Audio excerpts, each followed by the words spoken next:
Breaking news and closer to home tonight, 2 days after a shooting at a music venue in Cincinnati's East End sent 9 people to the hospital. 2 arrests have been made. That's right, and one of the men police say opened fire in a crowd of people was in court today. WLWT News 5 anchor Mike Dardis is here now with more on the men that were arrested, Mike. Yeah, Ashley, Shree, a lot of people talking about this court appearance today. Police are saying 24-year-old Freneek Cobb and 29-year-old Derek Long have been arrested now and charged for their roles in the mass shooting that sent several people to the hospital over the weekend.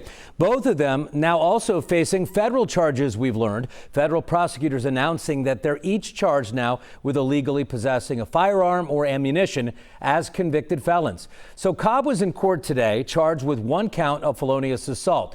In court, prosecutors claiming that Cobb has a long-standing grudge against the other suspect named Long. The shooting happened at a private event at Riverfront Live. Hundreds of people were there. Prosecutors laying out just what led up to the shots being fired. I saw him from across the venue and immediately opened fire. There was no interaction between parties leading up to this. Opened fire in that venue, causing injuries to multiple people, people stampeding out of business. And then obviously they've been injured as a result of the defendant shooting at them.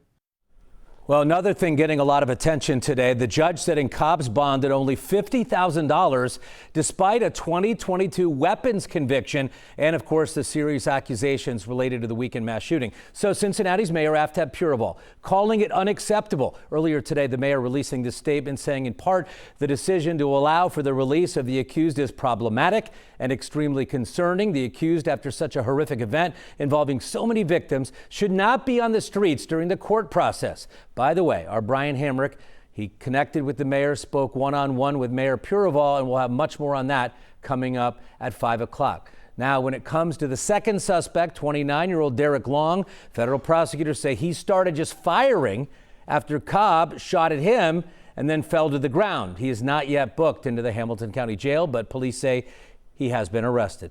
Mike Dardis, WLWT News 5. All right, Mike, thanks so much.